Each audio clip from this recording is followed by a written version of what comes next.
नमस्कार, आप देख रहे हैं ब्रेकिंग अब तक न्यूज़ और इस समय की लाइव तस्वीरें हम आपको दिखा रहे हैं नीलोखेड़ी से। और इस समय मेरे साथ मौजूद हैं एडवोकेट राजेश शर्मा जी। और जिस प्रकार से सभी जानते हैं कि रामनवमी का पावन अवसर आने वाला है, उसको लेकर के किस प्रकार की जो है तैयारियां रहने वाली हैं और शहर के अंदर जो है शोभा यात्रा निकाली जाती है हर साल, और इस साल भी क्या कुछ खास रहने वाला है, बातचीत भी करना चाहेंगे। जी सर, क्या कुछ कहना चाहेंगे और नीलोखेड़ी वासियों से किस प्रकार से अपील करेंगे कि वे ज्यादा से ज्यादा संख्या में इस कार्यक्रम में हिस्सा लें। सर्वप्रथम धीरज जी, मैं ब्रेकिंग अब तक नीलोखड़ी का हार्दिक अभिनंदन स्वागत करता हूं। और इसलिए भी करता हूं कि नीलोखड़ी के नगर में जितने भी धार्मिक सामाजिक संस्थाओं के आयोजन होते हैं, उसमें आपका चैनल जो है वो बढ़ चढ़कर सहयोग भी करता है और संस्थाओं की आवाज़ जनता तक पहुंचाकर उनको एक संदेश भी देता है कि किस प्रकार पूरी ऊर्जा से ये महोत्सव मनाए जा रहे हैं।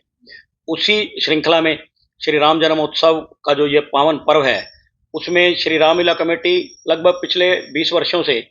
श्री राम की एक भव्य यात्रा का आयोजन करते आ रहे हैं। और जिसमें क्या होता है, हर वर्ष नए प्रयोग किए जाते हैं और इस बार भी यात्रा बहुत भव्य होने वाली है। और नगर का जिस प्रकार से अपार सहयोग रहता है, 30-35 जगह पर ये इस यात्रा को रोककर भव्य स्वागत किया जाता है। लगभग नगर की सभी धार्मिक सामाजिक संस्थाओं का बड़ी समरसता के साथ एक बहुत अच्छा वातावरण, एक राममय नगर बन के यहाँ पर यात्रा को रोक रोक कर जगह जगह पर विभिन्न तरह के फलों के दूसरे तरीके के स्टॉल लगाकर बहुत अच्छे से भव्य स्वागत करते हैं और नगर उस दिन पूरा राममय होकर यात्रा के साथ रहता है। तो यात्रा का समय क्या कुछ रहेगा और यात्रा जो है कहाँ से शुरू होगी और कहाँ यात्रा का यात्रा श्री रामलीला ग्राउंड से प्रारंभ होकर श्री रामलीला ग्राउंड में ही समापन का तय किया है। और यात्रा में हमारी अभी नवनिर्वाचित अध्यक्षा श्रीमती सन्मीत आहूजा जी व उनके प्रतिनिधि और प्रसिद्ध समाज सेवी सतनाम सिंह आहूजा जी को झंडी दिखाकर रवाना करेंगे। और गोल मार्केट में जब यात्रा पहुंचती है, जब यात्रा का भव्य स्वरूप तय हो जाता है, तो माननीय विधायक जी भी वहां पर आकर श्री राम की लीलाओं का वर्णन हम सबको करेंगे और संबोधित करेंगे। लेकिन इस बार का विषय एक और भी है कि जिस प्रकार से अयोध्या में भव्य मंदिर बन रहा है और 500 वर्ष की दास्तां के बाद श्री रामलला जी सोने के सिंहासन पर विराजमान है, क्योंकि जब ये देश में एक इस प्रकार का शर्मनाक दृश्य था, दूसरी सरकारों ने रामलला को टेंट में बिठाकर रखा था, लेकिन जब माननीय उच्चतम न्यायालय ने यह पूछा कि क्या ये यही जन्मस्थली है, तो हमारे पूज्य श्री रामभद्राचार्य जी ने कहा था कि मंदिर है या कि मस्जिद, ये सब बता ही देंगे, पूछेगी जब अदालत पत्थर गवाही देंगे। तो वो एक बड़ा भावुक दृश्य उस समय प्रस्तुत हुआ।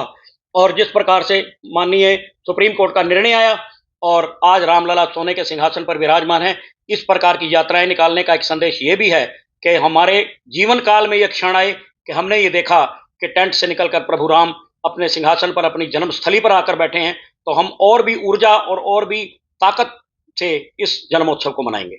देखिए, जिस प्रकार से आपने तमाम जानकारी दी है, तो जो ये यात्रा निकलनी है, शोभा यात्रा जो निकलनी है श्री राम जी की, तो इस यात्रा में तब जो संस्थाएं हैं वो भी शामिल होंगी। सारी संस्थाएं शामिल हैं और इस यात्रा की रूपरेखा जो संस्था ने बैठकर तय की है,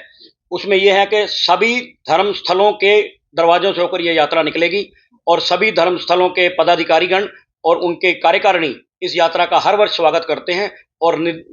वो वंदन के पात्र हैं निश्चित तौर पर। और इस चीज के लिए उनको प्रणाम करता हूं। और मैं आपके माध्यम से सभी नगर के धार्मिक सामाजिक संस्थाओं को और सभी युवाओं को, माताओं बहनों को, सभी बुजुर्गों को, बंधु बांधवों को और आपके माध्यम से सब पत्रकार जगत को भी मैं हाथ जोड़कर निमंत्रण देता हूं कि इस यात्रा के साथ अगर आप रहेंगे तो ये शोभा यात्रा है। अदरवाइज जब भाई साथ ना हो, जब संगत साथ ना हो, जब लोग साथ ना हो, तो मात्र वो यात्रा रह जाती है। धन्यवाद।